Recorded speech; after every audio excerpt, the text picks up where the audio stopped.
Hello, podcast fans. Adam Carolla here. I'm leading the fight against patent trolls who are threatening this medium. It's not about me. It's about the podcast you're listening to right now. If I go down, this show could be next.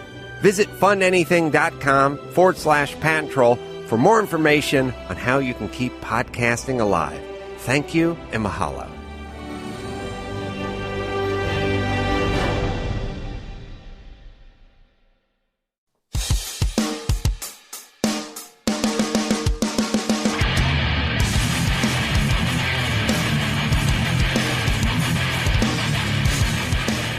Ladies and gentlemen, TCS Network is proud to bring you the Charity Strike. Now here are your favorite arseholes, Trigger Mike and Rebound. Oh, that is right. Welcome in, everybody. We went old school on that intro. We went with the old school intro. It's true. Welcome to the Charity Strike. Greg Rebound Jones sitting across from me, just looking ever so lovely in the straightest way possible. It's Trigger Mike. That's right. Welcome to the show, people. We are not going to waste any time. We're going to get straight into, some baseball action, really. Joining us via the fancy Skype line, we've got Brandon Leopoldus. How's it going, Brandon? It's good. How are you guys? Fantastic. Thanks for hanging out with us today. Absolutely. Glad to do it. Yeah, a little about you. You're a former professional umpire. That is correct. And current sports lawyer. Yes. Yours. I'm in Los Angeles. And you're just all around super fancy. I mean, that's awesome. I figured if I was going to get yelled at and people hate me, I might as well get paid for it. So. And then screw them over in court, maybe. Even. That's right. Get them on the field and then get them in court. Nice. I like that a lot. Anyways, so we got a few questions we want to run by you. Also, as everybody knows, a lot of rule changes, I guess, going on in Major League Baseball. I want to talk about. I think your take would be very, very interesting on that. We'll start off with the fluffy stuff first, though. I mean, how did you get into being an umpire? Were you a player first? Yeah, I was a very bad baseball player. I think that's how a lot of umpires start out, is that we're just not very good at it. A lot of guys are good baseball players, and that's how they transition in. Other guys, like myself, just want to still be a part of the game. And so you start, I started umpiring Little League stuff, went up to high school, and then had somebody say, you should go to umpire school. I had no idea what that was, and so looked into it a little bit. And then Bob's your uncle. Here you go. And then it's just that fast. Exactly. So since you're a bad player first, did you decide you'd be an umpire to kind of screw over all the good players that passed you up? No, I was looking for a summer job, and I didn't want to work at a fast food restaurant. So I figured I might as well make $20 a half hour working Little League games. Hey, that's not too bad. Get to hang out in the sun. Exactly. I had no idea what I was doing, and I guess some would still say that I had no idea what I was doing in pro ball, but it was a lot of fun. Plus, in Little League, no one knows what's in your water bottle. Yeah, nobody has any idea. Exactly. Have you, especially up in the professional levels, were you ever hit by a ball? Oh yeah, that would happen, especially at the lower levels when you have, ball players as young as 17, and they're throwing the ball 100 miles an hour. They just don't know where it's going, and chances are good that the catchers haven't seen people with that good of stuff, and they haven't experienced going through a season with some of these guys. So you get hit all the time. Nice. That must feel good. So yeah, it's a real good feeling. So you're saying that basically more of the pitchers who couldn't really hit the mitt were the ones hitting you more than coming off the bat? Yeah, I would say so early on. A ball in the dirt's got to bounce somewhere. And with a catcher, they're there to block it, but oftentimes they're just unable to get all of it. And so a lot of the times it's a deflection off of a catcher, but it still leaves a nice bruise. Yeah, understandable. With that in mind, what is the hardest call to make in baseball from your own standpoint? Gosh, that's tough. For the most part, I think with enough training, you can teach anybody to get the ball strike safe out correct most of the time. But some of the swipe tag stuff, there's that famous play where Jeter made a flip to home plate against the A's, and it was in the playoffs probably 10 or 15 years ago. Yes. Yeah. And there was a tag on Giambi. That's really tough because you're trying to watch for the tag as well as watching when the guy touches the plate. And some of those, especially where the tag doesn't occur near the base or the plate, those get really difficult. Yeah, not only that, you also have to take in mind if a guy has a baggy shirt on, even just touching the shirt is... Exactly. And who knows if it touches. Yeah, there was a replay the other day in spring training where there was a swipe tag. The guy was in position.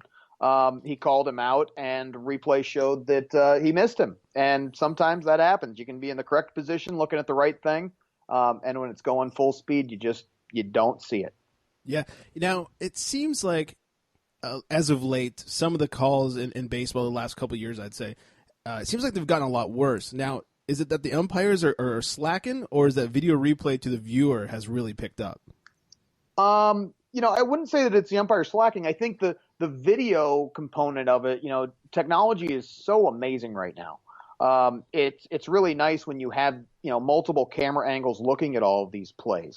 I always discuss with, especially the guys at the major league level that I know, a lot of it's positioning sometimes. Sometimes you just, especially in the major leagues, when you get there, you're not trying to get promoted again. You're at the top of the game. It's like being a Supreme Court justice. So after a while, you get to the place where you're comfortable, not necessarily all the time. I would say 95% of the time they're in position. But there are those times, and then a call blows up on you, and you're out of position. You just can't get a good look at it. Yeah, not only that, you also, you've done it so many times, you feel like you're not going to screw up a call, and maybe your concentration probably lingers, and you've missed something, or you've just got comfortable being in a certain position and think you've got it. Yeah, I think the certain position is one thing. I don't think anybody that's an umpire ever gets comfortable on the field. You have to be on your toes because you're going to have 60 guys yelling at you all the time. Oh yeah, definitely. So that's the big one though. Is when a play happens and you have to adjust and you're not on the balls of your feet, you're gonna be out of position. Yeah, definitely. Talking about people yelling at you, let's go the opposite route. Were there any players that you enjoyed being around, or teams that you enjoyed umping for, and were you allowed to have one, or you kind of still have to maintain obviously you still had to maintain the impartiality, but was there teams that you felt more comfortable being around than others, like the team unity, maybe they were just better managed so they don't blow up at you? I think it was more of the personalities of it. At the end of the day, they are all going to yell at you. They're all trying to accomplish the same thing, but it's how they go about it. Oftentimes, there were opportunities for a manager that I thought should yell at me, not because I got it right or wrong, but because I thought their team needed a spark, and it wouldn't happen.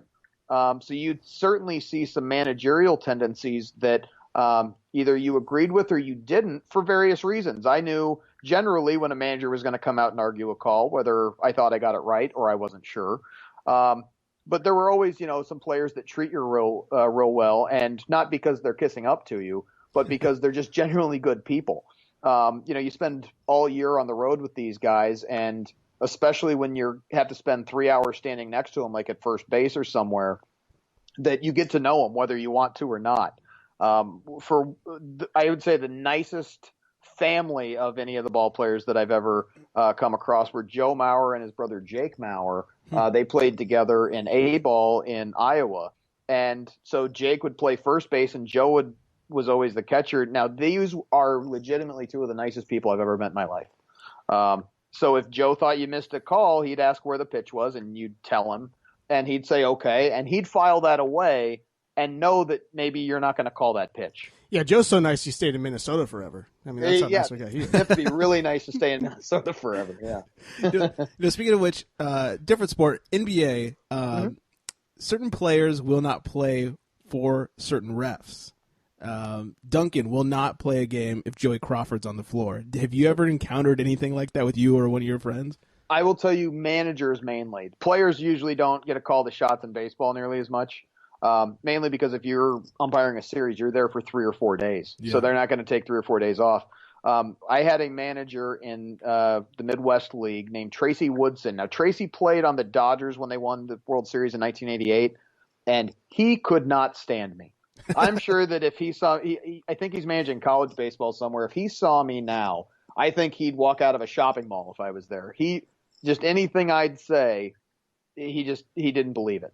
And so he stopped bringing out the lineup card, which some other managers, on the last day of a series, generally the managers will bring it out to say goodbye to each other and exchange some pleasantries. But he wouldn't come out if I was on the field. He wasn't showing up anywhere. He was sitting in the dugout.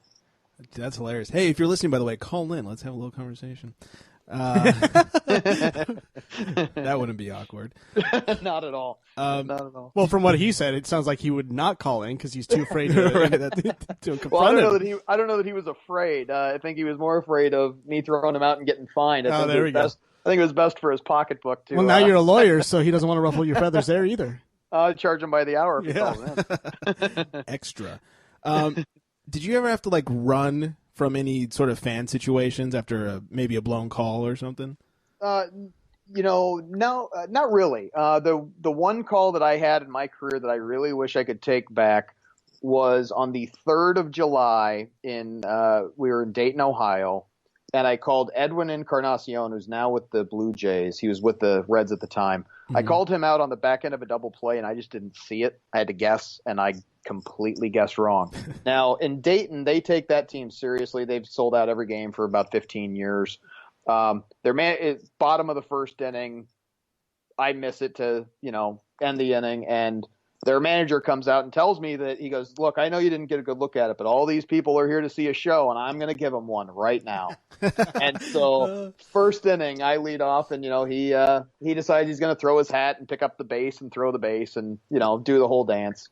And I have to listen to it for 9 more innings from these people. It's a beautiful ballpark, and they are right on top of you. So, the people of Dayton very well may remember me very well, but I certainly remember them. That's hilarious. Actually, is a good segue into the next question. Now, some of the rule changes as of late, MLB is expanding video replay. Yes. From an umpire standpoint, how do you think that's going to impact the game? And is that going to make things easier or harder for you guys?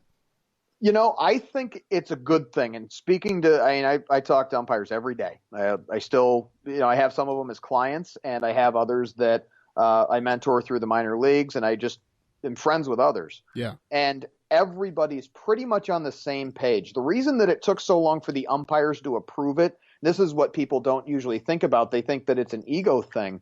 The umpires were all for instant replay. The simple reason being nobody wants to be a Don Denkinger or a Jim Joyce and be remembered for a call that you missed. Legitimately, every time you go out on the field, you're trying to get it right. The first thing you talk about when you get back in the locker room is, hey, how could I have got a better angle on this? Or what'd you think? Did you think I got it right? Do you think I called it too quick? And that's conversation after every game at every level. I think it will impact the umpires in general in the way that the game is administered. So, for example, with instant replay, now they wanted to make sure that the implication of a rule would not be overcome by, say, the replay. For instance, let's say you have a line drive hit to a center fielder that it's a diving catch and it's unsure if he caught it or not. Mm-hmm. If you have runners on base and you say that there's no catch and those runners keep running and replay shows that it was a catch, well, now you have an appeal situation. Now, did the runner leave early? Well, probably, because you said that the guy didn't catch it. He didn't tag up. Right. And so, that was the big thing, was the conversation, at least for the rules part of it. There were some collective bargaining issues in there. But they were really worried and concerned about making sure that the rules were easy to implement, because that's what they have to do on a daily basis. Right, got to make it easier for them. Yeah. Exactly. Yeah, and I tell you what, if Armando Galarraga's perfect game would have ended on that call with instant replay, and Jim Joyce goes and gets that call replayed, we don't remember Jim Joyce's name. We remember that Armando Galarraga threw a perfect game. Yeah, that's true. The good thing about Jim Joyce is he kind of made it up and apologized and said it was his fault. Unlike some umpires who just kind of put their tail between their legs and run. That, I tell you what, that's really hard, because you're taught, and you really have to build that thick skin. And you're taught that, hey, you know what? Even if you miss it, just go with it. You got to own that call. You can't say, hey, I missed it. If you do that, because now all of a sudden they're going to ask if you missed the next one. But with Jim, it was so obvious. He had no other choice, and he's the nicest guy you're ever going to meet anyway. So he would have told him that anyway. Yeah, that's what I've heard. And the backlash against him wasn't as big as other umpires in the past. Yeah. Speaking of disappointments, like bad calls like that, we're disappointed here at the TCS with the new home plate collision call. We kind of think that's the most exciting part of the game, especially in the playoffs when it's all on the line. Now, we know that we're not the MLB, we're not there to protect the player's safety and everything. And as an umpire, you're really not either. But do you have a side that you stand on this? Do you like it? Do you not like it? What's your opinion on it? The rule of thumb used to be, and I have no problem telling people this, was if there was a collision, like let's say the catcher's getting a throw from right field and he gets dump trucked, it doesn't matter if he tagged him or not. If he holds onto that ball, that guy's out. Yeah. And you didn't worry about the tag. You just worried that the guy lived through it. If he holds onto the ball. So I'm all for taking that away. At the amateur levels, for the most part, they've done away with the collision now for probably 10 years. If not more. It's probably been since the time I was in high school. So it's been a long time. And the players know that coming up. But now, when you're a professional athlete, you'll run somebody over in order to score that extra run, because that might be the difference between getting cut the next year or staying on the team. Yeah, especially in a playoff situation. Yeah, exactly. Yeah. You win the World Series on something like that. That's what, another $40,000 in your pocket. So. Absolutely. Yeah. And people that think, oh, these guys are millionaires, they don't worry about that money. Well, imagine putting $40,000 on a table with you and your friends and see who's going to fight for it. Yeah, they're going to look at do the same thing. Yeah, they're going to look at that as spending money that they don't have to worry about putting into a fund later. That's like money that they get to have fun with. Absolutely. That's making it rain money. For some of them more than others. Definitely. Moving on to more of the legal side of what you do. As a lawyer, I'm sure you have followed at least a little bit the whole A-Rod steroid situation. Yes. He was suing Major League Baseball and the Players Union over his huge suspension, and then he all of a sudden just drops it. Why do you think it is that they decided to finally just drop the case? I think just a simple cost-benefit analysis. As a lawyer, you're representing your client. If your client really wants to sue somebody, and you have a basis that you can at least partially defend, that's what you do. That's what you're required to do. Yeah. And with his lawyers, they filed an appeal hoping, I would think, for some negotiation leverage. I don't think that, because with MLB, they claimed that the arbitrator was not impartial. And then they sued the union saying that they didn't represent him adequately. Right. Well, that's awful hard to say that the union didn't represent you adequately and the other side was against you when you're the highest paid player in the world. And so I think a lot of it was he sat down and his legal team probably said, look, you can pay us that money, but you're not generating a whole lot of income this year. So you're going to be out twice. Yeah, so he never really had a case. I don't think so. Yeah. When I saw that, I thought that his chances of having that succeed were very, very slim. Yeah, not only that, if the players' union is against you, that's a big problem, because we saw in NFL, Aaron Hernandez had basically a lot of evidence saying that he did kill these people, and the players' union was still trying to get money for him. Yes, and it takes a lot. I'll tell you what, they're probably the strongest unions in all of the United States, including the Teamsters. These sports unions have a lot of leverage because their workforce generates billions of dollars. And there's not that many of them. So even if it's a second baseman that you've probably never heard of, they're going to go to bat for that guy because they have the leverage to say that, the next contract, they'll hold out for something. And ownership and the players union have worked well together over the last several years, but you don't want to throw that into a situation where you can have another situation where we cancel a season, cancel a World Series. And hey, a second baseman no one's ever heard of, a guy with 5 murders under his belt, who's judging? Yeah, nobody judges. Nobody judges. We all have errors, but Aaron Hernandez has a whole lot of other problems. He certainly does. So, I mean, as we said, A-Rod, I'll keep going on that example. Steroids is huge in baseball. Mm-hmm.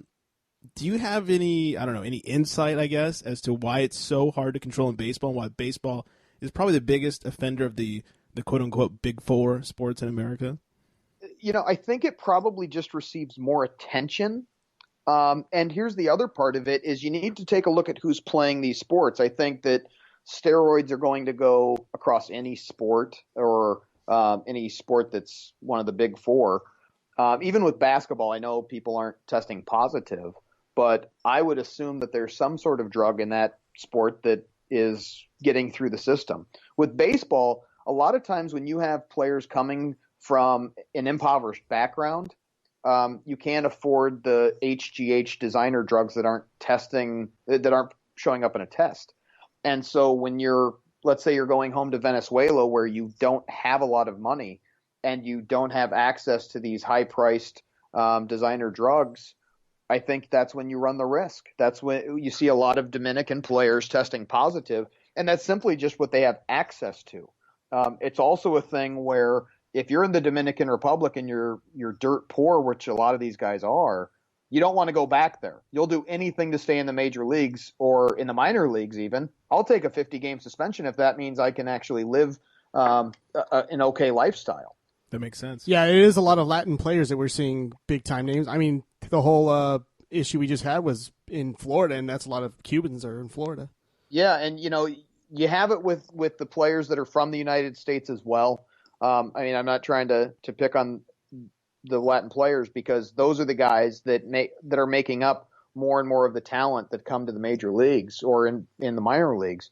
But the American players seem to have a different take in general. They typically, at least from what I've experienced, generally don't want to be the bad guy. They don't want to be known for that because when they go home, then everybody says, "Why'd you do steroids?" A lot of the Latin players, they go home and nobody is that worried about it. Yeah, that's true. That makes sense. Brandon, before we let you go, I just have to ask, Mike and I are big pro wrestling fans, and we listen to a lot of like old school wrestling stories and traveling on the road and how they used to party it up. Did the umpires ever just travel together and get crazy on the road? Well, there's an old saying that's told at every league meeting, and that's you work for 4 hours a night. Whatever you do with those other 20 hours is up to you, but you better show up sober and ready to call a game. And I will tell you that those 20 hours are spent having a lot of fun. So get drunk directly after and then sleep it off? Well, the thing is, the ball game ends at 10:30 or 11. Mm-hmm. The only thing open at 10:30 or 11 are bars. Yep. You're not going to go to a library and read a book after a baseball game. And so, you go have a few soda pops and, hit a Jack in the Box on the way home. And, Lord only knows what ensues, especially when you're a young guy running around the country, thinking that you're invincible. So it's, there are plenty of stories to go around, but, I'm not gonna name names. I'll tell you that. Fair enough. Before we let you go, tell people a little bit what you do as a sports lawyer. Sure. Right now, I represent a lot of sports officials as well as leagues on the amateur level, setting up everything from officiating camps. There's a ton of those, to handling appeals for guys or suspensions, which in the amateur levels happen all the time. At the professional level, not nearly as much, and those guys are covered by a union. Mm-hmm. But I also deal with just some strategy for guys and career counseling for some of them. When you're in AAA baseball and you had 12 games in the major leagues last year, you have to decide whether or not you're getting 12 games because they like you or you're getting 12 games because they don't like you anymore. And so that's what I do on the sports side. And a lot of guys try and parlay their sports officiating into other careers. And so I'm certainly able to help them with that type of a thing as well. That's awesome. You can get a hold of Brandon at leopoldus.com. It's LeoPoldus.com. Also, Facebook.com/Leopoldus ESQ. And he's at, same thing, Leopoldus ESQ on Twitter. Brandon, thank you so much for joining us tonight. That was awesome. Absolutely. Thanks for the plug, guys. I appreciate it. No problem. Thanks for hanging out. Absolutely. Have a good one. All right, you too. Bye. Once again, Leopoldus.com. Do check him out and follow him on Twitter so he knows that you guys actually listen to the show. I know it's only 2 interviews we've really done, but I think we're the greatest duo of interviewers ever. I think so. I mean, who else can sit here and look in each other's eyes deeply and know when to go and conduct a professional interview? Yeah, and we know when we're going. It's true. With a little bit of finger point, and then I look at you like I'm going to make a comment here, and you're ready for me to make that comment. Right. I was about to say something, and I looked at your face, and I could see. I just want to say we're fucking pros. And you're like, I hope it's a short one because I got to transition to this next question. And it was just a Joe Mauer joke, so it was perfect, right? Perfect. Yeah. No, but in all honesty, do check him out. He's an awesome sport. No pun intended for hanging out with us. Yeah, he's a great interview. He's a great interview. He's a lot of fun. So once again, it's Leopoldus.com. It's LeoPoldus.com. Facebook is Leopoldus Esquire. Well, it's actually just ESQ. And then same thing on Twitter, at LeopoldisESQ.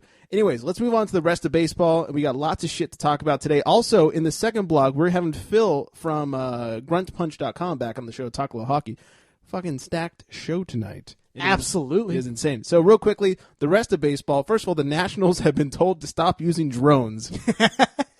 Nationals don't use drones. You think they might have a hookup to Congress that's looking across the street. Hey, you think they can walk up to the White House and say, hey, can we use a drone tonight? Yeah. You think it'd be that easy? They've been using these unmanned drones to take pictures for like publicity shit. Which is smart. Yeah, well, apparently you can't do it on a professional level.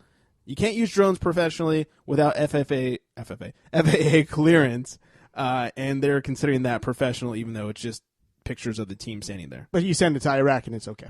Right. Go ahead and use it. No worries. My favorite part of that article I read about that was I think it was the Nationals management. They came out and said, look, we have pop flies that go higher than this. Are we going to have to get clearance to have pop flies now? They should. It was hilarious. They should. The Diamondbacks, slow news day in baseball. The Diamondbacks have like 7 weeks in a row. Right, have introduced. Well, season is almost here, and it's going to get good, and I can't wait to go to some Dodger games. Diamondbacks have introduced the D-Bat dog. Should just be called the D-Bag. Yes, seriously, assholes. It's an 18-inch corn dog stuffed with cheddar cheese, jalapenos, and bacon, served with a side of fries. $25. I thought it was dumb until I heard bacon. Right. Yeah. You had me at bacon. Oh. I'm a Diamondbacks fan now. Yes. And March 30th is opening day. We're just a few days away. Unfortunately for some of the teams in the colder areas, they're having to thaw out their fields. And that does not just involve like shoveling snow. Is that like a giant microwave you get out? Yeah, exactly. Cover the whole stadium with? Set it for 3 minutes, defrost. In Chicago, they have 30 inches of permafrost. Holy shit. Under the field. So you think they would have been taking care of that every fucking day? Right.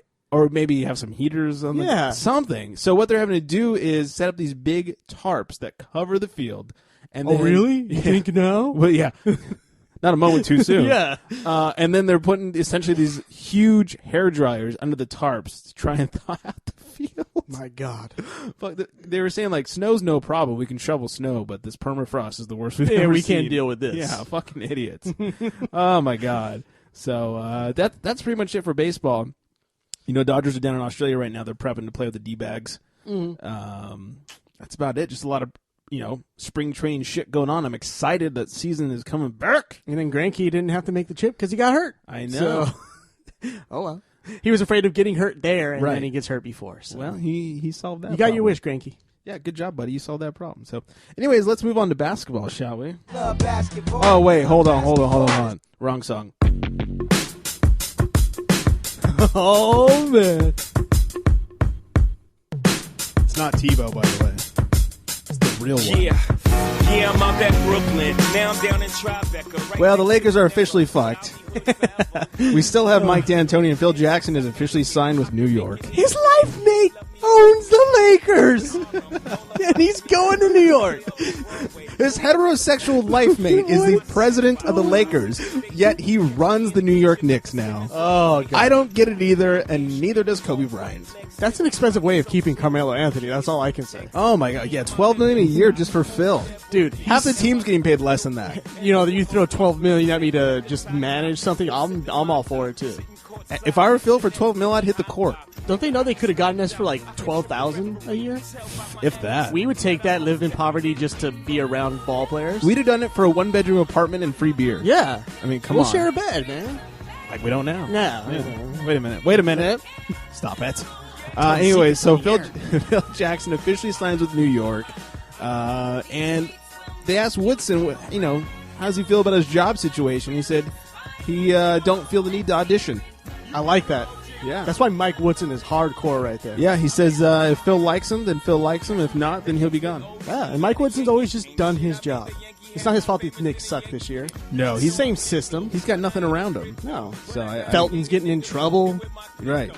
J.R. Smith getting in lots of trouble. Yes. Carmelo just blowing like always. Yeah. That's one big name that keeps getting associated with the Lakers is Carmelo. One thing we can say is Amari Stoudemire's turned it around this year. I think that's all due to Mike Woodson, right? Yeah, he hasn't punched any fire extinguishers yet. And he's scoring again. Yeah, it's a new year for him. It's a new Amari, really. I mean, just a new him. Yeah. Should never have left Phoenix. He No, stayed he healthy should there. have. No, he really should have stayed in Phoenix.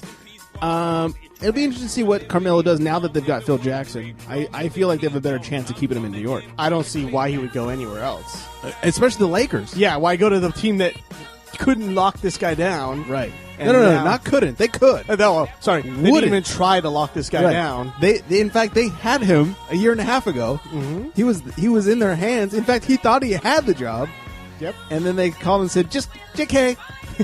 But if you're going to keep Carmelo, you better get a great point guard in there with him because that guy holds the ball way too much. Yeah, you need to get somebody in there that can really dish the ball to the right person at the right time. This is why they did decent last year and the year before. Is Lynn came on, and then Jason Haro. Kidd was a damn good passer. So, I'll take Jason Kidd as a starter on the Lakers. oh yeah, He hasn't even played this season. I'll take him as a starter on the Lakers over a coach or a backup anywhere else. oh yeah, We need some point guard help. it's true. We got rid of our only healthy Yeah. point guard at the trade deadline. Your only so. true point guard is Kendall Marshall. He can't score a bucket. And that's at all. fine. That's fine. If Kobe's there. Yeah, but he's Yeah, not. you got someone to pass to. Right. It's fine. But it's Mike D'Antoni's fault. It really All is. Mike D'Antoni. Hashtag Fire D'Antoni. Not the injuries. Anything I post Laker related, whether it's Instagram or Twitter or Facebook, hashtag Fire D'Antoni. Uh-huh. By the way, I found a website, firedantoni.com. They sell Fire D'Antoni t-shirts. And I don't know if they're still doing it, but last time I looked, they had a free, I think it was like a free shipping promotion if you use the promo code Bill Jackson. Really? Yes. That's all. It's not a bad investment because he's probably going to be there next year. Sadly for you. What? Mike Oh, D'Antoni. Mike D'Antoni. Yeah, so you can have it another year. Even if he's not, we still want the shirts. Even Fuck though D'Antoni. the inevitability, you can wear it all year long because you know it's going to happen at the end of the next year. It's true. He probably will be there. Just like I've been waiting to buy my Phil Dawson jersey until he got re-signed. And now that he's re-signed, I can buy my Phil Dawson Yeah, jersey. because come on, it wasn't a certain thing, It wasn't. Well, he's old. Yeah. He's like 39. So. especially since a couple of Niners players went away. Yeah, it's sad. We'll get to that in a little bit, though. Steve Nash. Help me out with this one. Steve Nash officially shut down for the rest of the season. Both he and Mike D'Antoni confirmed it. If I'm not mistaken, right around, I think it was right after the All-Star break, they officially shut down Steve Nash for the rest of the season. I've heard this story already. I remember the Kobe one. I don't remember the Steve Nash. No, Kobe was last week. I know Now, Steve right Nash around, came back and was hoping to be able to stay back. Yeah, but right around or right after, I forget it was before or after the All-Star break, they said, and I confirmed this with Midlife, he agreed with me, though he was drunk, he probably didn't know what I was saying. They said that Steve Nash was out the rest of the season. Maybe they're confirming the confirmation. Apparently, and I was like, oh, well, and because I remember now, Midlife texted me and said, just got the ESPN update that Steve Nash is out the rest of the season. And I said, good, sit out, please retire. That was my response. And we joked a little back and forth about how old Steve Nash is. Okay, so it's big in it's in your mind. You know it happened. Then. Yeah, Okay. this was almost a month ago. Yeah. And now, late last week, I believe it was, they're confirming, Steve Nash says he's done for the season. D'Antoni confirms he's done. I was like, this is fucking Groundhog's Day for me. Like, what the fuck is going on? Then, right after they confirm it, they talk about Jordan Farmar going back out for a few more weeks. Steve Nash says, maybe I'll come back if they need help in the point guard spot at the end of the season. He'll tough it through. If he has Shut to. up! He'll Just tough it sit through if he out. has to. Sit out, you asshole. Yeah, they never had a chance, man. Oh. Yeah, but I think it was a typo. I really think it's meant Steve Nash has ended his career, is what they mean. It really should be. I mean, the Lakers are out of the playoffs. It's official. A couple days ago, they were officially out of the playoffs. There's no way they could have made it back up. So look, Steve, there's no shame in you retiring right now. You've won more MVPs than Kobe. You can shove that in his face all day long. If I were Steve, I would kill my player option this year, go to Phoenix for one more year, And retire as retire as a Sun. Not only because you retire where the only team you did anything with, because they can make you healthy and he can play. make you healthy Yeah. again, and then you can retire healthy. Big again, Cactus so. did. That's right. So Nash shut down, Farmer coming back. After 2 10-day contract situations, Drew Gooden has signed with the Wizards. Hey, Bring your gun to that locker room. You're going to need it. He's a scrappy player. Mm-hmm. That's all we can really say about him. Scrappy Doo. That's all we know about him. The Kings, good news, have signed Royce White to another 10-day contract. Did he actually make a gig? So they're like, hey, let's give him another 10 days. He hasn't made it up from the D-League. I know, but I'm saying he actually made the gigs in the D League. Yeah, they don't travel very far. Oh, okay, but it's all he bus. at least traveled, right? It's all bus. He at least got onto something and moved somewhere. He's okay with wheels. You know, how did he get to Sacramento if he doesn't like traveling? It was a long walk. Yeah, okay. Really, Forrest Gump that shit. He just slowly moves his way across the country with each team. Yeah. He's like, who should I sign with now? Who could I walk to really quickly? You know what they did? They did the Indiana Jones thing where they just showed the map with the red line going, and then all of a sudden he was there. So next will be Portland, and then after that, they're going to create a team in Seattle just so Royce White can walk his way there. So you go from Seattle to Portland? No, Sacramento to Portland. And then they'll Sacramento. Right after that, they're going to create a team in Seattle just so Royce White can join them. So you go from Sacramento to Portland, not to say the Warriors? Well, you know, That they're might be too a little good for him. closer. It might be a little closer, though. They know how not to waste money, okay? Yeah, that's true. Kings play difference. down. And then finally, guys, fill out your brackets. Today is March 19th. Tomorrow's Wednesday, the deadline. Thursday, March 20th. That's when it all starts. You got to get your bracket. Go to sports.yahoo.com. They're not paying us, but that's where you do your $1 billion bracket. But we could be paid Yes, we could, Yahoo. $1 billion. Isn't it Warren Buffett that's putting it up? Yeah, he's fronting all this. $1 billion. Yahoo. You should pay. I filled mine out the day of. I filled it out today, actually. Really? Yeah. I was like, I don't even care what I'm picking. I went by my heart. I just went by colors. I went Gators to win it all. I did too. Yeah. Who They look great. Who against the Gators? I picked the underdog. What was their name? I don't know. I have Wichita versus the Wichita. Gators. Wichita. No, they're State. the undefeated team. They're not the Yeah, underdog. Wichita State. Oh, They're okay. still underdogs because they aren't a big conference school. All right, across the room, high five. We both have Wichita. That's right. Versus the Gators. With the Gators winning. Do you remember your final score? I think it was 78 to 69, something like that. 69. I think they'll be within 10 points. Mine was a little lower. I think mine was like 68 to 62. So you're thinking a big brawl or a big battle defensively. Yeah, they both have good defense. Yeah. So I was going there. Anyways, New Girl filled out her bracket. She also has the Gators winning. Of course. Everybody's got the smart. Gators winning. How smart. She's smart. She's dating you, which means she's closer to me, which makes her smart.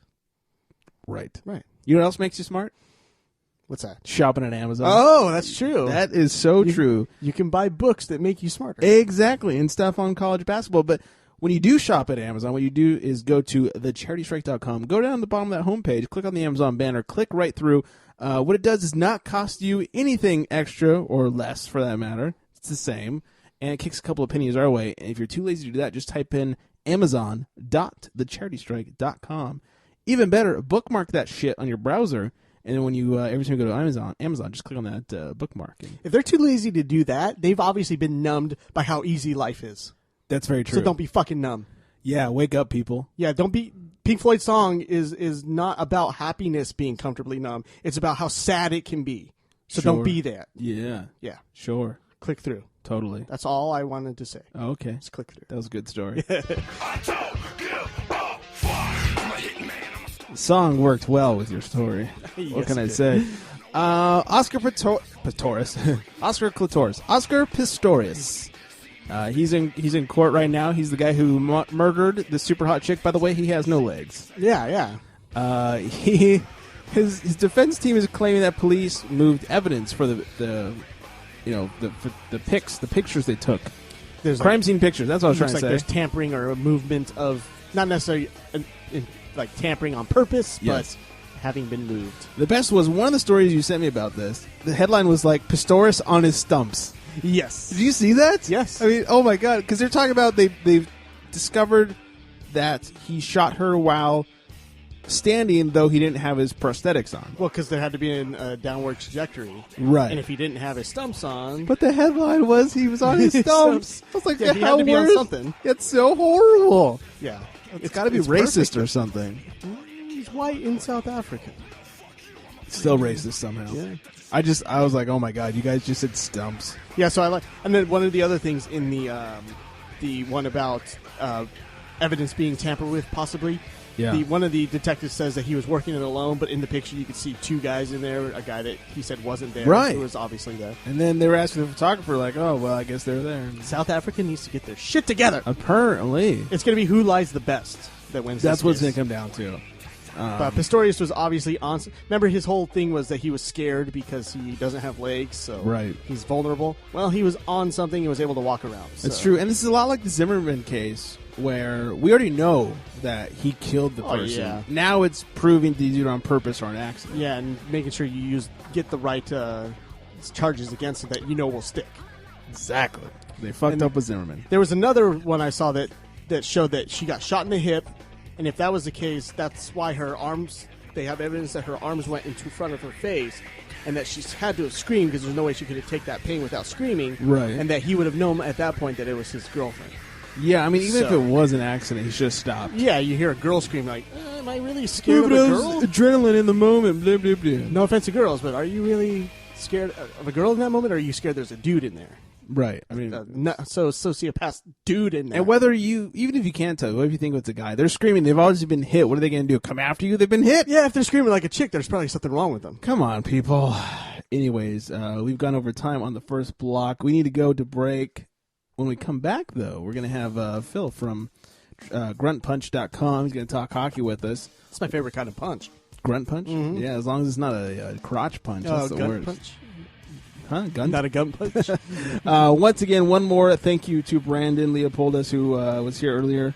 Leopoldus.com is his website. Check him out. Follow him on Facebook and Twitter. Leopoldus ESQ. Same for Facebook and Twitter and all that good stuff. So we'll be back with hockey and sexiness. Oh, yeah. Yeah, totally. Always.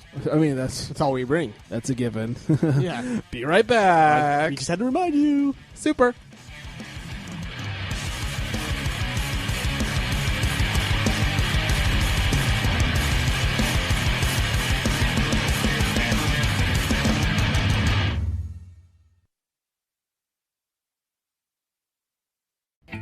This is the cherub. And this is number 2.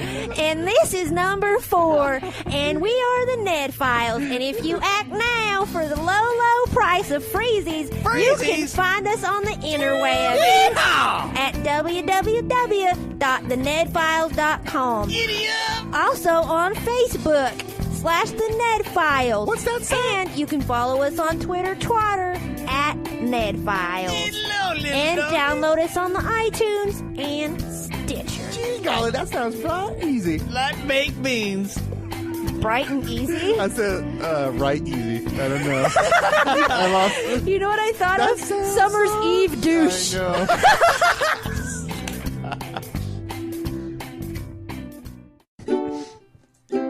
Adventure time.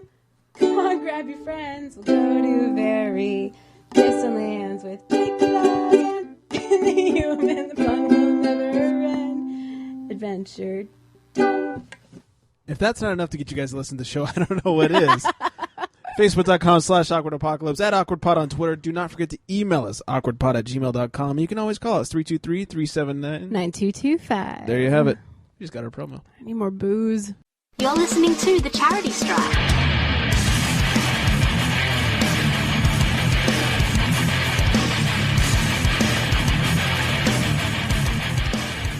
Oh, that is right. Welcome back in, sluts and hoes, one and all, and the party people.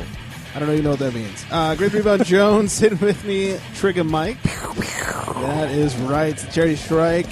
Oh, that's a long one. It's a slow fade out. You fucked it up. I'm sorry. You just fucked it up. I stepped on your pew. My apologies. Anyways, more importantly than your stupid little pew thing, we've got Phil on the line from gruntpunch.com. He's going to lay down some more hockey goods for us. Phil, what's going on, buddy? What's up, guys? Thanks for having me on. Thanks for joining us. Thanks for being brave enough to come back and hang out with us. Yeah, it didn't go too bad last time. I figure I'd give it another shot. Just you wait. It'll get real bad. Don't worry. Oh, God. Be easy on me, guys. All right. Mike's got the lube. What's going on in hockey? Well, I'm sure most people, whether you follow hockey or not, most people probably heard about the Rich Beverly incident last Tuesday. We even talked about it, which is a surprise. Yeah, you guys talked about hockey without me. What the fuck? Sorry, we broke our contract. It's all right. Yeah, Blue Jackets and Stars last Tuesday. First period, just over 2 minutes in. Rich Beverly has a heart condition and had some type of cardiac, they're calling it a cardiac event. Basically, he had a heart attack and died. That was one hell of an event. Yeah, that's a light way to put it. An event, Yeah. an event involving death. But yeah, watching the game, never really seen anything like that. It was pretty crazy to see because he wasn't on the ice, so it's not like the referees were watching. They're watching the game, and Peverly just collapses, goes limp, and immediately everybody around him starts freaking out, banging sticks, yelling at the refs, trying to stop the game, throwing stuff onto the ice. Everybody was involved. The media guys sitting in between the benches were, trying to grab hold of the refs. One of the Stars players actually grabbed a ref and jerked him over to the bench and said, "Hey man, stop the game. We need help here." And they responded real quick. They got Peverly back into the training room, hit him with the defibrillator, brought him back to life. First, and as soon as he came back to life, first thing he said was, "How much time's left on the clock? Can I get back in the game?" A man. They said, "Peverly," he said, "you just died. We just brought you back to life. You're going to the hospital, buddy. You're not getting back in the game." But everybody was pretty shook up from that, so they ended up postponing the game. They're going to replay that April 9th. But Peverly did undergo successful surgery here recently to correct an abnormal heart rhythm. He was treated for an abnormal heartbeat in the off season, but evidently, I don't know the details on exactly what what the test involved, but apparently they didn't think it was a big deal, and it turned out to be a pretty big deal. It ended up killing him. Yeah. My theory is that he's an attention whore, and he just wanted the cameras on him. Me. Well, that's an interesting theory. I suppose it could be true. It fits. James of hockey. It happened. And, you call this a cardiac event. To me, an event is like a spectacle, such as a hockey game. The last time I remember an event, and Michael catch this, I don't know if you will, Phil. The last time I remember an event where someone died, Owen Hart fell from the rafters. Yeah. But he wasn't so lucky. Yeah, hit his head on the turnbuckle. Yeah, right? now that's an event. They couldn't bring him back to life. That's a staged event. And you know what? The show went on. That's right. Hashtag just saying. Yeah, I think you guys might be onto something there. Enough is enough, and it's time for a change. Yeah, I have to bring that up to league offices. There we go. Maybe Vince can take over. So in other news, aside from people dying on the ice, there's actually some interesting stuff going on out in Chicago. They got one of their top prospects. He's been playing in over in Finland for Jokerit, and he's 19 years old. They drafted him in 2012, and really talented player. He's got 44 points in 49 games this year. Jesus. The Finnish Hockey Federation has basically given him the green light to come to America to play. To finish? Oh. Yeah. Sorry. Finnish pun. But yeah, Chicago, it's going to be interesting to see what they're going to do with him. They may send him down to their minor league team in Rockford, but they may bring him up with the pro club right away and see what he's got. The kid's name is Tuvo Teravainen. And like I said, he's missed 11 games this year, and he's still tied for 6th in the league in scoring. Extremely talented kid. And with Patrick Kane suffered an injury tonight, literally about a half hour ago. Oh, he's coming up then. So, well, and no one knows how serious it is. It may just be a day-to-day thing, but you could be seeing something here where this kid steps in and plays a really important role in contributing to their playoff race. They're not really in danger of missing out on the playoffs. They haven't been playing well lately, the Blackhawks. They're still going to make the playoffs, but who knows? If this kid shows something in the regular season, he could really make an impact in the playoffs.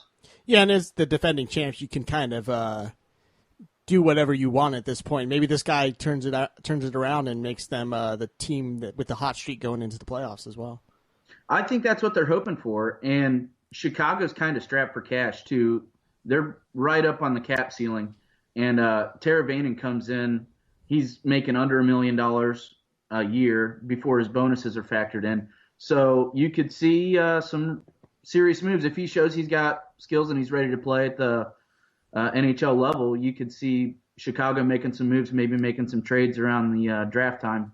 Not only that, hockey's like the one sport that you can bring a guy like that up and then just try to find the right line for him. And if you get hot and you have 2 or 3 good lines going in a game, you're going to win almost every game at that point. So he could always just anchor a line at that point.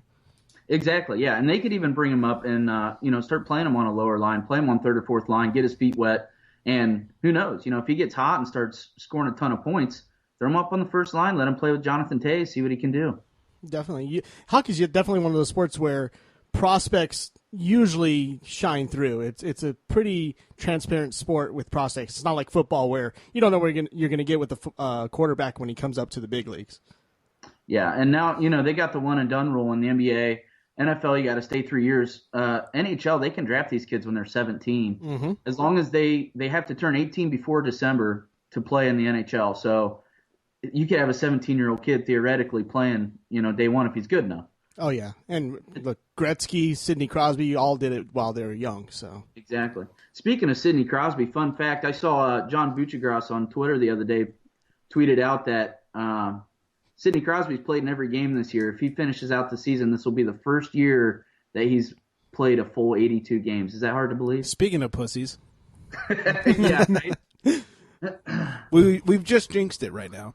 Yeah, he's done skis now. I think Crosby's having a vaginal event. Oh, that sounds wet.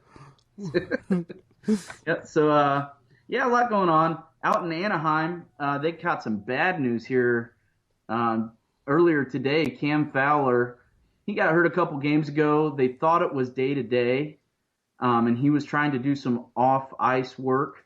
Eric Stevens, he follows reports on the Anaheim Ducks. He tweeted out today that BB did not shed any further light on Cam Fowler injury. BB's the head coach, Bruce Boudreau. He had an MRI. The coach didn't have any updates. That was this afternoon. And then Eric Stevens came back about 10 minutes later and said he's not going to San Jose. Likely will miss a few more games. And then just a couple hours ago, it came out that it is a sprained MCL, and he's going to be out for 5 weeks. So pretty big hit for Anaheim. They're still sitting first in their division. They got a solid roster. I think they'll be okay, but Fowler leads the team in ice time. He gets about 24 minutes a night in ice time. He's definitely their top defenseman. He's 23 years old, and he made the USA roster this year in the Olympics. He's a really talented defenseman, and it's going to hurt. Hopefully he can get back healthy and contribute in the playoffs for him. But it's just a sprain. It's not going to require surgery, right? Correct. So yeah, it's just a sprain. So he's not going to pull a D Rose and miss the next 8 years. You never know. Hey, God only knows, guys. God only knows when he'll be back. Yeah, definitely. Praise the Lord. That damn God. Yep. So, yeah, and out here in Columbus, I was at the game actually yesterday, Tuesday. I had a kind of a cool experience. First time I've ever been in a box suite at a game. I got invited out. Those are nice. Yeah, I got invited out to an event through a couple vendors from work, and got to watch the Blue Jackets take on the Carolina Hurricanes. The Blue Jackets lost, but it was an interesting game because the Blue Jackets had 49 shots on goal, and in the third period, it was the first time in franchise history that they did not give up a shot in an entire period. In the third period, the Blue Jackets outfired Carolina 19 shots to none. That is, and still only able to get one goal. They ended up losing 3-1. That's a defensive stump right there. Jesus. Carolina's goalie, Anton Khudobin, not a household name by any means. He's been a decent goalie throughout his career. He's a middle-aged guy. He's still got a lot of time left. He was in Minnesota, and actually Columbus's head coach, Todd Richards, coached him while he was in Minnesota, and never really saw anything like this, so he was a little bit surprised. But yeah, Khudobin completely shut him down, and he had 48 saves on 49 shots. Look, everybody can have a good game. Exactly, yeah. And I don't know what you're talking about being unknown. I have all his jerseys. Oh, you got Khudobin's? You got his Minnesota? He's the one. Jersey? He's the one. Every team, I've got all those jerseys. Oh, man. You are a diehard fan. Yeah. I think I lost them or something, though. Don't ask to see them. Okay, yeah. But Khudobin, yeah, he had a pretty crazy night. Roberto Luongo, he's playing in Florida now. He got dealt from Vancouver at the trade deadline. and he had a similar night. Panthers beat the Sharks 3-1, and the Sharks put up 29 shots in the third period. So Luongo ended up finishing the night with 52 out of 54 saves. That is 29 shots you can't score. What a bunch of bitches. And the Sharks had 4 power play opportunities in that final frame. And still, teams tend to take penalties when they exert limited pressure, and they only fire 2 shots on goal in a period. But, with 4 power plays, and they're putting up 29 shots in a period, it's just – I know Florida was definitely focusing on defense in that period, but it's still – you can't have 29 shots and not get anything out of that. Eva, these are just the facts, okay? Yeah, the Sharks blow. Yeah, they do. We're not making this up. Phil, before we let you go, let's talk about the important thing here. You got to sit in the suite. How was the suite? It was nice. I was actually surprised. I've never been in a suite before, so I didn't know the layout of this place. But I walked in the suite. They had some food and drinks and stuff, and there was about 20 people in there. And this was probably, I'm going to say, about a 15-foot by 20-foot room. Mm-hmm. So we were standing shoulder to shoulder, nut to butt. There's 20 of us in there. My favorite. And I didn't realize, I thought there would be seating like in the box. Well, the seats go out. It extends down in front. You can't really see it from where you walk in inside the door. But, yeah, I walked in. I kind of panicked a little bit. And I was like, man, this is going to suck. I thought this was going to be nice. Should have walked in and just taken your clothes off. Yeah, right? I thought we were about to have an orgy up in there. That's what it sounds like. Now, I got to ask, because Staples Center out here in L.A., when we have the boxes, one thing that they do at Staples Center is, and it's famous, anyone that's sat in any sort of box at the Staples Center, no matter what sport they saw, they know about this. It's the dessert cart. Oh, yeah. And they go from box to box, mid to thirds of the way around the, through the game. They go around, and then, you can pick things off the dessert cart. But it's not just like crappy dessert food. It's like amazing dessert food. Yeah. Did you have a dessert cart? That sounds awesome. There was no dessert cart. I am extremely disappointed now. Damn you, Ohio! They had a couple cookie trays out there with like some cakes and little dessert stuff, but there was no dessert cart that came around. That would be nice. Unless those were pot cookies, I don't want to hear about it. What's that? Unless those were pot cookies, I don't want to hear about it. Yeah, no, just regular old boring-ass cookies, that's all. That's a shame. Yeah. Were they at least freshly baked? Oh, yeah, they were fresh. Okay. They were nice. That's better than store-bought. That's okay then. Yeah, no store-bought cookies in Columbus, man. That's good. Ohio has somewhat redeemed itself. We may not have a dessert cart, but we at least bake our shit fresh. All right, it's a start, I guess. Oh, God. Anyways, Phil, thanks for hanging out with us before you go. Real quick, gruntpunch.com. That's where he writes and runs and does everything over there. He does everything. I was on there. He writes everything. Well, I mean, there's a couple extra. There's a couple. We've just started getting some new writers on. We've got a guy, Justin Dukes. He actually put up a article. Put up his Dukes? Yeah, Justin Dukes this morning. He put up an article kind of continuing on the NBA Mount Rushmore discussion, talking about Abdul-Jabbar and Bill Russell. You got to put a Frank Dukes picture up for his avatar. You what? Frank Bloodsport. Frank Jean-Claude Van Damme's character was Frank Dukes. Okay. Got to put it up for him. He loves Bloodsport. I do. That'll be a nice little surprise. I'll do that. How cute. So gruntpunch.com, he writes, and now we've got Dukes and writing there too. And you can find him on Facebook, look for Grunt Punch, and then of course on Twitter at GruntPunch99. I don't know why I put an awkward space in that. It's just GruntPunch99 on Twitter. Long breath. Make sure to follow on Twitter. I actually just tweeted out there was a hockey hit in the Swedish Elite League, illegal hit. As a matter of fact, defenseman for the Kings, Robin Regehr, it's his brother Richie, targeted guy, hit him in the head, took him down, and lots of blood. I'll just say that. Nice. Follow me on Twitter. I tweeted out the link to the YouTube video. It's a fun video to watch if you don't mind a little blood. Well, the guy, his face hit the ice, and he slid across the ice and left a little blood trail, and then it kind of started pooling up. So we love that. Just so the fans know, I hadn't been following you. I just realized I am literally clicking follow now, and you should all copy me. And you can verify that. Follow. I'm sure your phone will be blowing up right now saying Trigger Mike is following you. It is. It's vibrating right now. Can you hear it? Goddamn right. The phone is saying, be careful. I think you have a virus.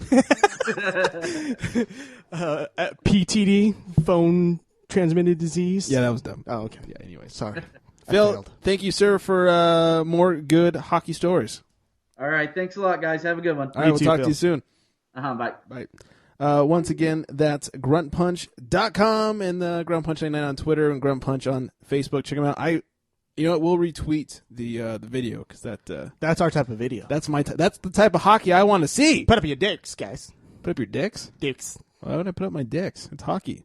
You do have two, huh? Double boners. Double boner, people. All right, let's get right into it. Speaking of fighting and blood.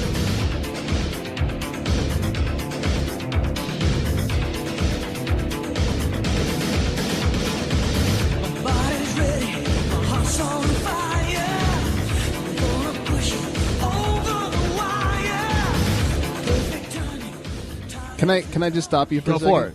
I got a text from Kupchak. Uh-huh. He likes to talk about old stories, and he likes to text them to me when he's with a girl so I can confirm them if they were cool. Why? Because he can't make any new memories because he's stupid? Huh? I just got a text. We turned $5 into $300 in the matter of what, like 15 or 20 minutes? Just likes to brag. At a context, that means nothing. It actually took me, I was like, huh? Oh, Vegas. Yeah. Yeah, it's actually probably more than 300. Frank likes to brag. We remember this now. Yeah, it's funny because I tried to get Kupchak back on the show, and he wouldn't answer his phone. So all of a sudden, he's texting me. I was busy laughing. Yeah. So interesting how that works out. Anyways, the UFC finally, after 7 long years, I think. No, five long years of dominance. Finally! Has a new welterweight champion. He was crowned at UFC 171 this past Saturday. It was between Robbie Lawler and Johnny Hendricks. Johnny Hendricks probably should have been the champ at this point because I thought he beat GSP. But he had to go through this fight to try to become the champ. And going into the 5th round, it was tied up 2-2, the rounds apiece. And it was clear 2-2. It was one of those amazing fights where one guy wins the first 2 rounds, another guy wins the next 2 rounds, and you want that 5th round, you going for it. It's going to win the title. And here's Johnny Hendricks' corner going into the 5th round before the 5th round started, I should say. Right before the 5th round. Yes. Okay, here it is. Johnny, early in the 5th? Hey, look at me, Johnny. Just saw late in the 4th. Okay, listen to me. He only comes out strong the first minute. After that, he's fading. I need you to be super focused with Johnny Vision on. Don't get hit with shit. If you do, you gotta clinch. Clinch those cheeks. This is it. This is it right now. You have to win this round right fucking now. Take it to him. Great takedown the other round. We need this round. That's the kind of corner man you want when you're in trouble. This is it. Don't be a pussy. Don't be a pussy. Joe Rogan's right. That is the type of trainer you want in your corner right before a round. Clear, concise technique. He told him what to do, exactly when to do it. He was right. The first minute, Robbie Lawler came out, hit Johnny Hendricks with a couple strong punches. Johnny Hendricks then took over the fight from there. It was still pretty close going into the last minute. And I will not tell you what happened because Bruce Buffer will give you that final result. And this was the clear winner of this round here. Bruce Buffer has the official decision. Deja vu. Ladies and gentlemen, after 5 rounds, we go to the judges' scorecards for a decision. All 3 judges scored the contest 48-47 for the winner by unanimous decision and new undisputed UFC welterweight champion of the world, Johnny Big Rig Hendricks. You forgot spoiler alert. I haven't watched it. Oh, sorry. I didn't know you recorded it. Anyways, finally, after months of waiting, Johnny Hendricks has the title he so richly deserved. He earned it with about 2 minutes left. He started putting punches on Robbie Lawler, started knocking him around. Robbie Lawler was finally getting tired. He had done well up to that point. And then Johnny Hendricks put him on his ass with about 1 minute and 15 seconds left and just ground and pounded him on his way to the title, made sure he secured it. As he didn't in the last fight with GSP. Going into that 5th round, the judges obviously had it scored wrong, but they gave GSP that last round, and he won the fight, which he did win the last round, but he had lost 3 rounds before that. Bullshit. So Hendricks now, finally, the next person in line to be the welterweight. This is the division that had been dominated by 2 guys basically the whole time. There had been 4 champions in about a 12-year span. Mm-hmm. Matt Hughes for a long time had the belt. He lost it to BJ Penn, got it right back. GSP took it from him, lost it to Matt Serra, but got it back, and he dominated for the last 5 years, like I said. And now we finally have a new guy atop the welterweight division, Johnny Hendricks. Congratulations, Johnny Hendricks. Big beard man himself. Nice. You know what I realized? Go ahead. I'm sorry. No, go ahead. I need to get the finally drop because all I do all day long is say, finally. I know. I just need to get a drop of it. I was going to do it, but I'm like, Greg will do it for me. Oh, I always do. Interesting thing, going into the fight, Johnny Hendricks was 1.5 pounds off at the first weigh-in. Mm-hmm. You didn't then have 2 hours to lose it, but he looked very surprised. Just too dick a really big shit? Yeah. He looked very surprised, as if maybe the scale that he was using before this was telling him he was on weight, but he actually wasn't. Uh-huh. But when he went back and for 2 hours, he had a chance to sweat it out. He lost 1.5 pounds, made the weight. Did he really? It became a title fight. If he hadn't have made weight, he would have been disqualified from fighting for the title. Right. And Dana White said Robbie Lawler, if he won, would get the title. If Hendricks won, he would not get the title. So he kind of would have disqualified Johnny Hendricks from getting it. But he made the weight. But he lost 1.5 pounds? Yeah, he sweated it out. In 2 hours? Is that what it was? Get into a sauna, sweat it out. Is he like... It's all water weight. It's like jogging in place while in a sauna? Yeah. I mean, that's insane. That's the toughest part of fighting, is losing that weight. That's crazy. 1.5 pounds? We should have talked to Anthony Britton about that. Yeah, we should have. That's insane. I was thinking of asking him about that, but I don't know how much involved he was in training for fighting, because since he's just at the gym, I wasn't sure if that just meant he just trains classes. Right. So that's why I didn't ask him. Maybe we can get him back on. Maybe we should have done some pre-interviewing or something. I don't know. We're good interviewers, though. The best. Another interesting thing is Hendricks, 1.5 weeks out, tore his bicep. They didn't know it was a tear yet. He just knew it was hurting. He still went out there and beat Robbie Lawler, a damn good fighter, and took him down in the last round with a torn bicep. So that's pretty good. What a champ right there. Champs here. Exactly. Possible next opponent. I was going to say appointment. I don't know why. Same thing. I guess it is an appointment. His possible next appointment was the winner of the... You said appointment again. I meant to do that. Oh, my bad. Not. Anyways, his next opponent will probably be Tyron Woodley, who won the co-main event over Carlos Condit. It was kind of a fluke win. Technically he won because he was the one that injured Condit, but he went for a takedown. Condit planted his right leg, and it kind of gave out on him. You could see him wincing pretty bad. He was still able to get back to his feet impressively over an NCAA wrestler, a really good one too. Got back to his feet. Once he did, Tyron Woodley knew that he had been wincing, that he hurt him when he took him down. So he's like, it's one of his knees. I'm just going to chop away. So he threw a huge leg kick to the lead leg, the left leg of Condit. And when he did that, it made Condit plant his right leg to try to catch himself. And when that happened, his knee tried to explode from his leg like midlife trying to explode from sobriety. Right? You know, that's a big explosion. Should I keep that one? Or should I work the crowds with that one? Sure, yeah. See when it'll okay. Anyways, so yeah, Tyron Woodley's probably the next in line for the welterweight title. But also on that card, did you get a joke? was it? No, I'm sorry. This is so not show related. Is it? It's not a cup check. No, oh, okay. Actually, my sister's boyfriend just texted me and asked if anybody wanted pina coladas. Really? Yeah. Tell him bring some up. Do you want one? I'll take one. I'm only my second beer, so I can handle one more drink. Sure. Yeah. So, also on that fight card, though. Oh, wrong drop. I meant to play this one. A sphincter says what? Yes. What? Also on that card, another welterweight bout. Hector Lombard beat Jake Shields, so he kind of threw his name in the hat to be the next in line for the welterweight title, since he beat the guy who beat Tyron Woodley about 1.5 years ago. So, but I think Tyron Woodley's got it because he knocked out a few guys, important guys, right before that. Yeah. And then finally, Miles Jury put a pounding on Diego Sanchez. Sanchez said he had food poisoning the night before because he had some beef tartare and a raw egg. Yeah, you're a dumb fuck if that's the case. Why would you do that the night before a fight? Beef tartare is raw beef. Yeah, raw beef and a fucking raw egg. Why would you do that? I think he's lying. I think he is just pregnant. got his ass beat because Miles Jury beat his ass. Oh my god! It was awesome actually because Diego Sanchez bugs the fuck out of me. He's a dumb fuck. What an idiot! Yeah, and then speaking of idiots, Mayweather likes to get in trouble. He is a big idiot. He is. Apparently, he had 2 employees kidnapped and beaten over some stolen jewelry. That makes sense. He didn't know if it was actually them. He just used street knowledge of saying it was you, and had them kidnapped. Sources familiar with the situation tell TMZ Sports. I know they couldn't get a hold of us, so they had to tell TMZ. It's weird my phone never rang. Are you sure? It's weird. I don't know. They know how to get a hold of us, don't they? You would think so. I mean, we blabber about it all day long. We never shut the fuck up. We It's drop that E. 805-419-3679. That's right. Oh, come on. Apparently, the two men had been hired to work on Floyd's Vegas home, but when Julie went missing, Floyd pointed the finger at them.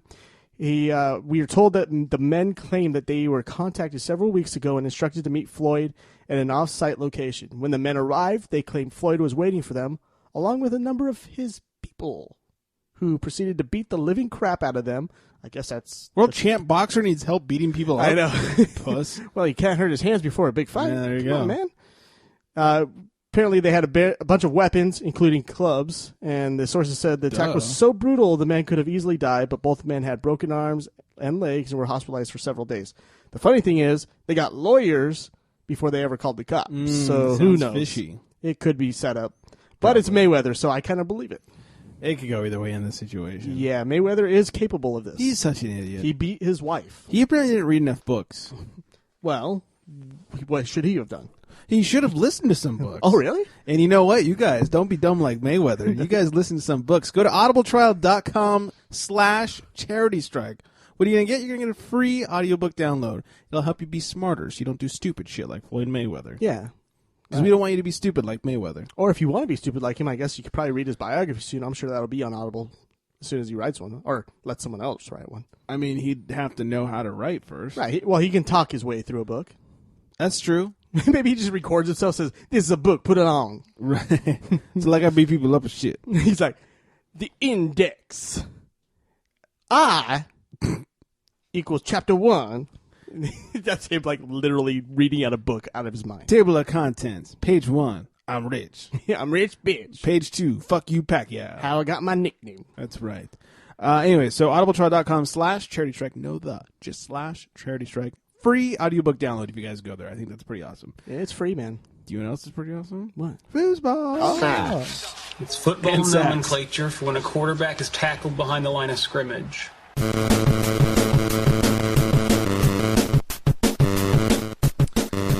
Football news, everybody.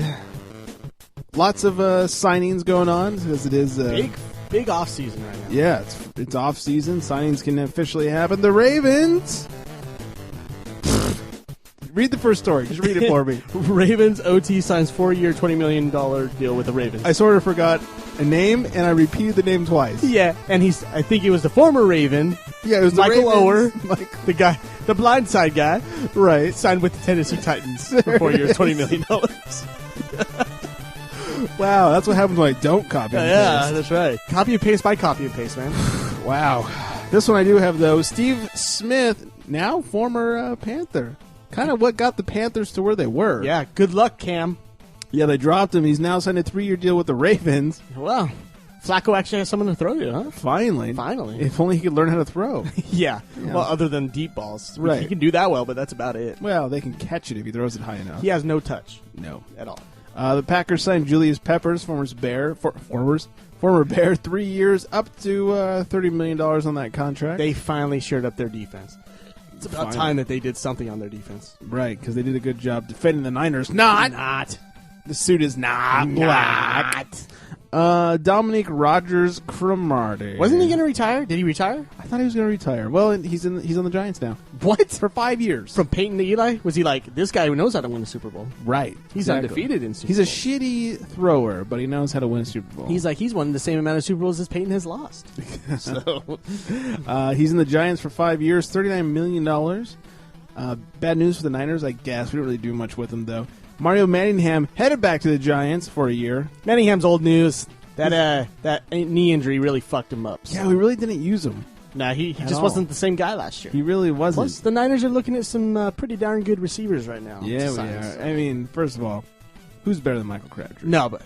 Exactly. No. He's got sticky fingers. That's right. He jerks off. Catches everything. That's right. We got Bolden number 2. We got Bolden. Hey, most importantly, Phil Dawson. That's right. We got Phil Dawson. Yeah, he can be out on receiving the balls, right? It doesn't He's matter. that good. It doesn't matter. We don't need He's receivers. We got Phil Dawson. We got Phil Dawson. He's kicking If field you don't goals catch for it, us. he'll kick it. all day long.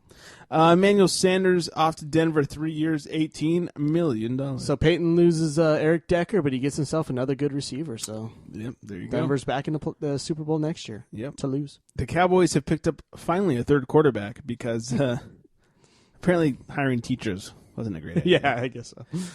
Though their new third string quarterback is former starter for the Cleveland Browns, Brandon Weeden. Yeah, and they signed him to a 2-year, $1.23 million. I don't think you could legally go any lower than that. No, it sounds you can't. He just got cut though, so he made that money. So this is kind of like here's some extra money to play this year type of money. This is like, here you go for sitting down all year. Yeah, exactly. But hey, who knows? Maybe he'll do better than Tony Romo. He's only got one playoff win in 10 years. So Romo? Yeah. Has we never lost any playoff games? Nope. I think Kaepernick has 4 times as many playoff wins as Tony Romo. 4? 4 times as many. So 4? Yes, 4. Yeah, but only in 2 seasons, a season and a half. He's gonna have more than 4 playoff wins. Kaepernick? He's got 4 playoff wins. Just 2 4? last year and 2 the year before. Oh. Because they had a bye week the year before. Oh, that's right. Where was I? Yes, the Colts have signed Hakeem Nicks to a 1-year deal, $5.5 million. Which I was kind of disappointed because the Niners were looking at Hakeem Nicks. Well, what the fuck, Niners? He visited the Niners first and then went to Indianapolis. Maybe he's just not good enough. I think his price was just too high. But hey, Jonathan Martin certainly is. Yeah, definitely. Don't leave him a voicemail. Jesus. Justin Tuck off to kill his career in Oakland. 2 years, $11 million. My favorite part of that, he said no to Dallas to go to Oakland. How sad is that? How sad is that? You need a defender, and he went to the fucking Raiders. That's rough. Oh, that is rough. Ben Tate has agreed to a deal with the Browns, 2 years, $7 million. That's a great deal for the Browns. They got him for a good price. Yeah, they're going to be a damn good team next year, especially if pushing it. somehow Johnny Manziel ends up on Cleveland. That's a good team. Where's Cleveland in the draft? They're like 3 or 4. Yeah, because they lost so many games at the end. Right, but they've got a great core of receivers. They've got a great defense. I'm telling you, with Ben Tate as their running back, who's a decent guy, they don't need anything great. And with a new quarterback back there, they're going to be a great team. Let's see how it goes. The Eagles have extended Darren Sproles' contract 2 more years, and they picked up Dolphins cornerback Nolan Carroll. What a shitty name. I don't know who he is. Nolan Carroll. And Brandon Browner, who is currently suspended.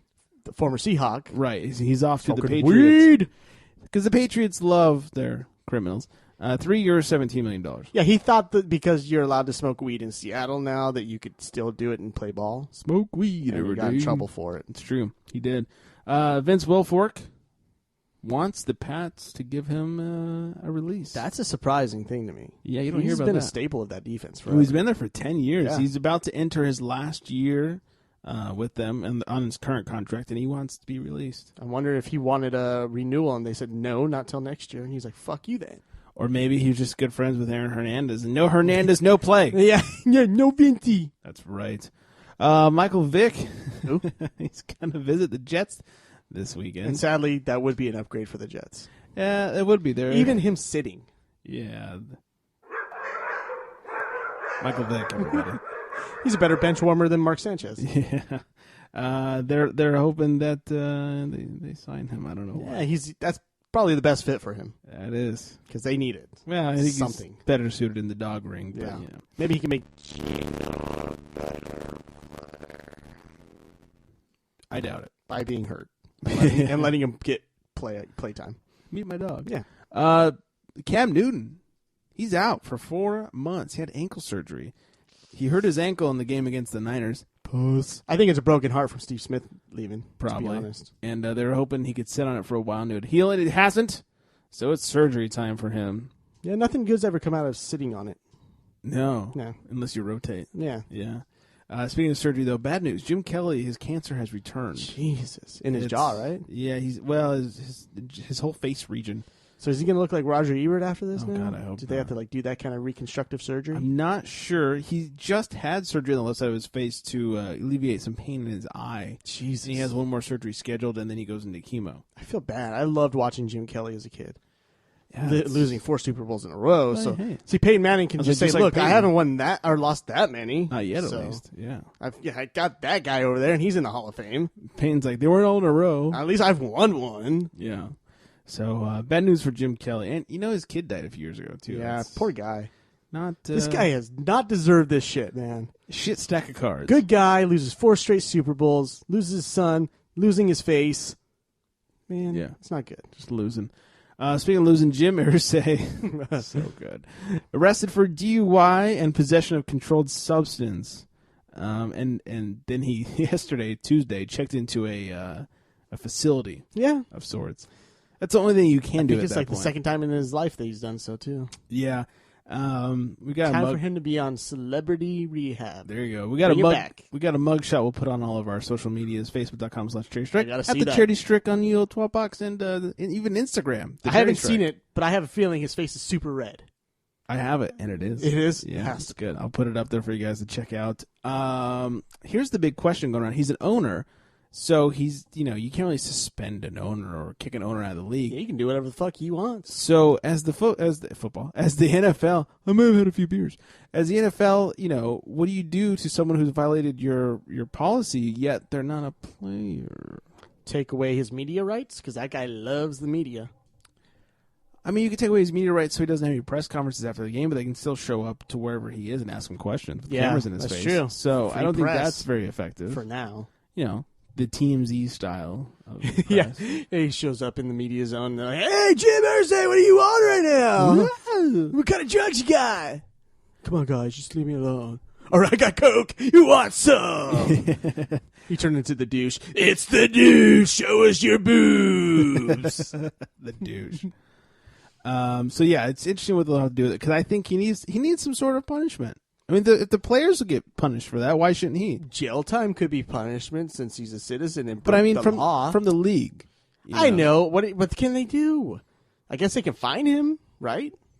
Yeah, that's all you can really do. I guess so. I can't ban him from his own stadium. Right, that's the thing he owns. Yeah, fuck Well, you. he doesn't own the stadium. It's Lucas Field. But so I it's assume he his doesn't. contract that is Right. succinct with that ownership. Yeah, I guess they could just find it's like Mark Cuban. They can't kick Mark He has Cuban out, but leased they it, find so the shit out of him. He's allowed to be in there. Yeah, it's weird. I don't get it. Anyway, so we'll see what happens there. I almost talked about the story without almost hitting the music. forgot. Oh my god. It's an end of justice.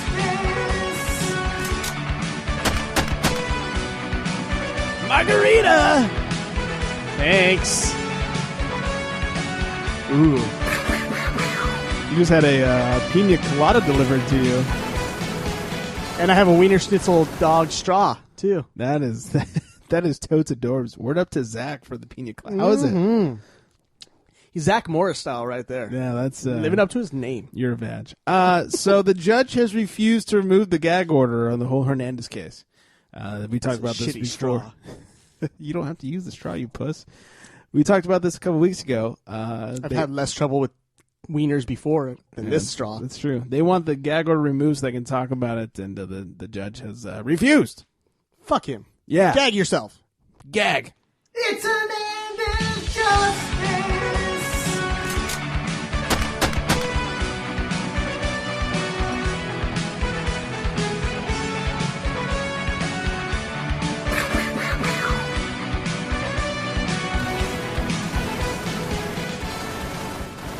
We'll wrap this up quickly. I know we're going over, but you guys, you're welcome. Yeah. Real quickly, NFL owners are going to discuss next week in Orlando at their little owners conference they're going to have there. Such things as extended playoffs and moving the field goal range back after a touchdown. Be interested to see what comes out of that. The field goal range one I like, or the extra point one I like. Yeah. Because it's going to be like, should we go for 2 since it might be mathematically easier? Yeah, and they're going to move the field goal. They're talking about moving the field goal back to 40 yards, which Phil Dawson, no problem. No problem. Automatic. No. In fact, he laughs at 40 yards. He's like, thank you. I like kicking at harder distances. In fact, he misses the close ones. Yeah. He does. He's like, come on, guys. He's like 20 yards out. This is way too close. I'm going to miss it. And then he did. It's like at pool, you always miss the easy shots, but you get the hard shots. I do. Yeah. Yeah. It's a weird. weird thing. Yeah. And free agent offensive lineman Eric Winston is the new NFL Players Association president. Oh, man. Held to the chief. You know, those offensive linemen are the smartest people in the league. Are they? Yeah. Remember? Nope. We did the test last year, the Wonderlic. That's and, right. Offensive linemen, I brought the stats out, and they were the smartest. Just like I was during the Wonderlic testing. Baby douche. Baby douche. I thought I won. No, I won, remember? I whooped up on you guys. Oh, did you win? Yes. Oh. Remember we took it twice, all did, and I whooped up on the second time around? Oh, I won the first one. Yeah. Oh, that's right. Anyways, that's all we got. Thank you to, of course, Brandon Leopoldus, former umpire who joined us in the first block. You can get him at Leopoldus. It's LEOPOLDUS.com. Excuse me, I'm burping. That's disgusting. I know. As I'm plugging things, I'm burping. It's super professional. I apologize. You can get it at Leopoldus.com, Facebook.com/LeopoldusESQ. That's Esquire. Same thing on Twitter at LeopoldusESQ. Make sure you guys check him out. Give him a follow. He's got he tweets out some good stuff, sports related as well. By the way, I was laughing because you were apologizing. Apologizing? Well, yeah. I don't like to burp during plugs. Only during the show other than plugs. Friends, right. It's professional. Yeah, we like this guy. We didn't want to burp all over his shit. You see what I'm saying? Yes. There. So check him out. No, I heard what you were saying. Former umpire I can't / see what you say. It's not attorney. like words come out of your mouth. There we go. And thank you. I love having the audio mixer. Thanks also to Phil from gruntpunch.com. Get him on Facebook as well as Twitter at gruntpunch99. It's funny when I cut your mic I on. love it. That was good. I like that I can have that power. Feel the power of the ultimate mixer. Anyways, that's all for us. You can get us a little contact info for us at thecharitystrike.com, facebook.com/thecharitystrike.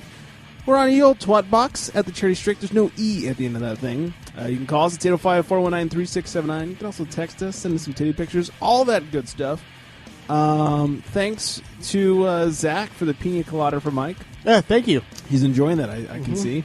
And all that good stuff. So I think that's everything.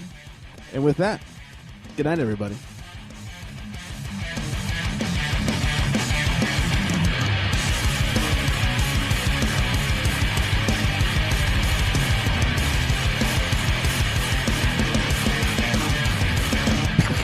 I can't suck on this wiener straw.